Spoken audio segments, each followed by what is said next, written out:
Shalom Bapak Ibu Saudara yang dikasihi Tuhan Yesus Kristus. Selamat berjumpa kembali dalam channel Alkitab Menjawab. Pada kesempatan kali ini saya akan menjawab dua pertanyaan. Yang pertama dari akun Erli Setiawati. Bunyi pertanyaannya demikian, Pak Billy, bolehkah kita mendonorkan organ-organ kita? Soalnya bukankah kalau udah meninggal kan jasad tidak berguna, melainkan roh jiwa kita yang kembali kepada Tuhan. Alangkah mulianya kalau kita bisa membantu mereka yang masih memerlukan. Ya, terima kasih untuk pertanyaannya Bu Erli Setiawati.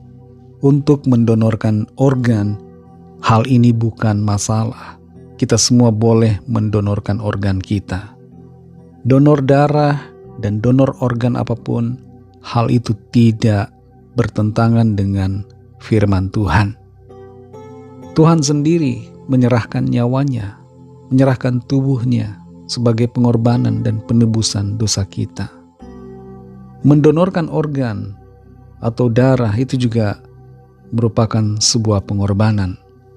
Dan pada hakikatnya tidak akan jadi masalah bagi Tuhan untuk membangkitkan kita nantinya. Ada pertanyaan, bagaimana nanti saat kebangkitan orang mati kalau organ saya tidak lengkap? Bagi Tuhan itu tidak masalah. Terlalu kecil hal itu bagi Tuhan. Tuhan bisa memberikan kepada kita tubuh kemuliaan yang lengkap. Pertanyaan yang kedua adalah dari akun Don John 4629.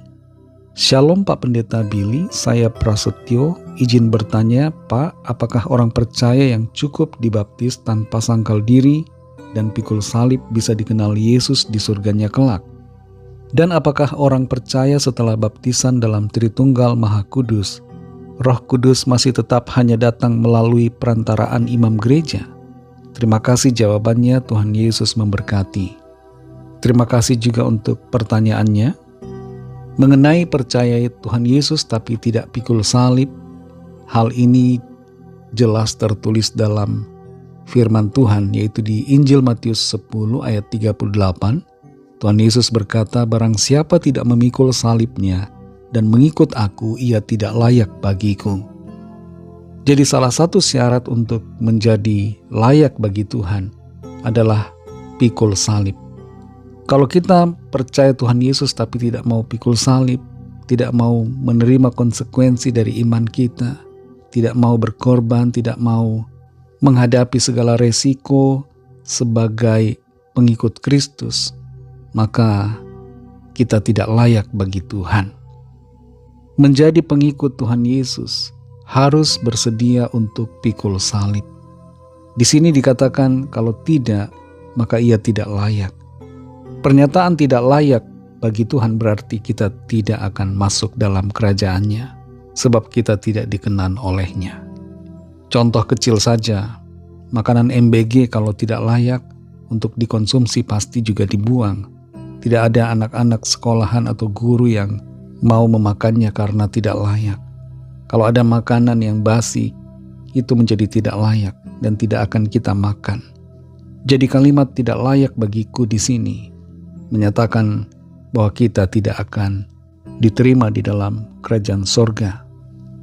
Mengenai pertanyaan yang selanjutnya, apakah orang yang percaya setelah dibaptis, maka Roh Kudus masih tetap hanya datang melalui perantaraan imam gereja?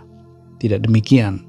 Setiap orang percaya yang dibaptis, maka sesungguhnya Roh Kudus ada di dalam diri orang percaya itu, dan tanpa harus melalui imam gereja.